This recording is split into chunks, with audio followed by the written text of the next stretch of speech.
In 2021, there were 10% of for sale by owners who wanted to go solo and sell their home by themselves. The bad news is, majority of them failed. But the good news is, it is possible for you to improve your chances of not falling into this category.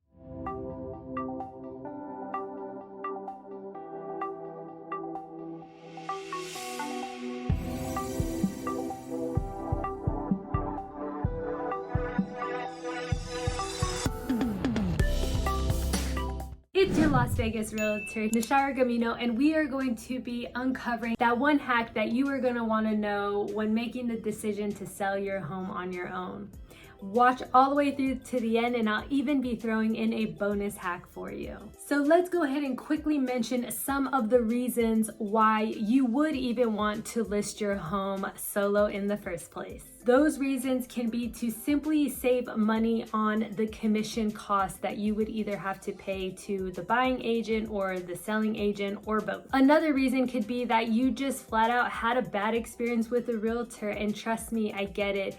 People come in all different shapes and sizes, and sometimes they just don't mesh well. I understand. And a third reason could be that you just simply feel confident in your abilities to sell your home on your own because of your personal experience. In any case, for some reason or another, you have decided to go solo. And it led you to this moment of wanting to stick your own for sale sign in your own front lawn. And I say, good for you. A lot of agents might be quick to bash homeowners by saying that that's not their place or that's not their job. But I say that's totally okay, and why not take the shot? So let's give you a very brief overview of what the process would look like for most for sale by owners. And then we will adjust the steps with the hack incorporated to give you that big picture. So step one is you go and you get a ballpark figure by utilizing websites like Zillow.com or Realtor.com or the plethora of other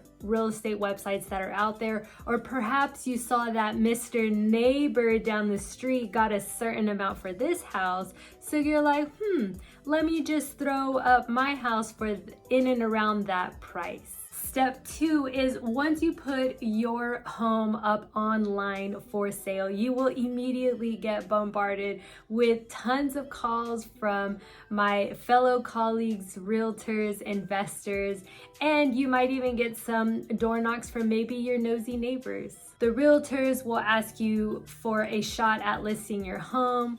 The investors will probably flood you with lowball offers, and your nosy neighbor will do just that and probably ask you a ton of questions on why are you leaving, where are you going, and what plans do you have for your future. So this is when all the hopes and prayers come in of just wishing that you get a full price offer sent to you, or maybe even better, perhaps you did a great job at pricing it and created a bidding war. From here, that's where you fill out all the paperwork and hopefully make it all the way to the title company to sign your final documents and be on your merry way to send the new buyer those keys. Now, let us break the first step down again with the hack included in hopes that it will improve your chances of selling your home. Disclaimer, I am in no way guaranteeing that following these hacks will get your home sold. However, it will ensure that you don't turn out to be the highest bidder on your own home. Let's go back to step one, which is basically all about the pricing. And instead of you being a magician and pulling a magical number out of thin air based on what your neighbor maybe sold his or her house for 10 days ago, 10 years ago, or a year ago, you instead are going to turn into the clever for sale by owner and actually order an appraiser to come out and appraise your home that you will cover the cost for. Yes, this is the hack. You are essentially calling in the expert that essentially has the final say on the price of your home and having him do his work on the front end. And you have passed this job onto the appropriate person. And now when you go to list your home, you can proudly say that it was appraised 2 days ago before this listing, or maybe it's within the listing, but it was appraised on this date. And those appraisals will be good for a couple of months. So as your home is listed, they see that it's appraised for that price point, which means that if they got a third-party expert involved, that the likelihood of your home selling for that price, because an appraiser appraised it, is most likely going to be the case. So this moment brings me to my bonus hack.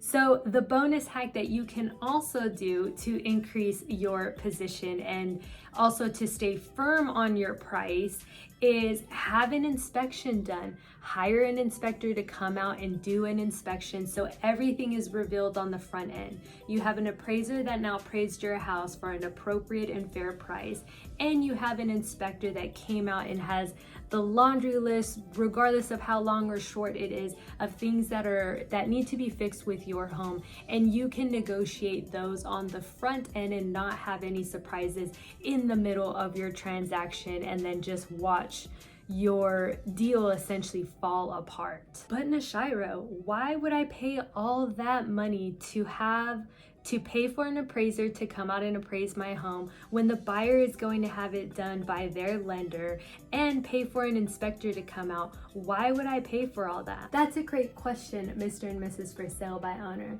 And the short answer is that you are not a licensed realtor, and licensed realtors pay to hold a license, but it also holds them to a certain standard that they have to abide by when representing clients or people in a transaction.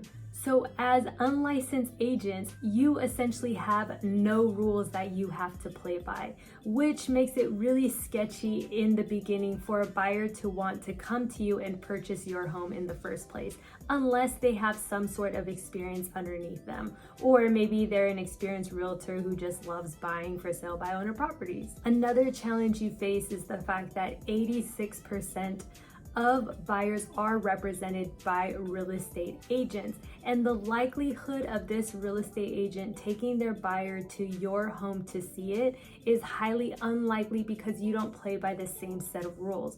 Not saying it's impossible, but for those that are selling for the first time, it's highly likely that you don't understand the rules and the regulations of how real estate transactions are done. And because of that, that's why I'm giving you these two important hacks, because you are bringing in two separate experts that have nothing to do with you and that also play by a certain set of rules of how they do their job. So once you get those two things done, I feel like it would make the buyer feel a lot more comfortable to want to pursue purchasing and going through this transaction with you. Now, like many things, there are several items to consider, which is why I recommend hiring a trusted realtor that leads with service and putting their clients' needs first. My team and I do just that. And if you have found yourself listing your home for months and months with no luck, then simply send me a text or an email.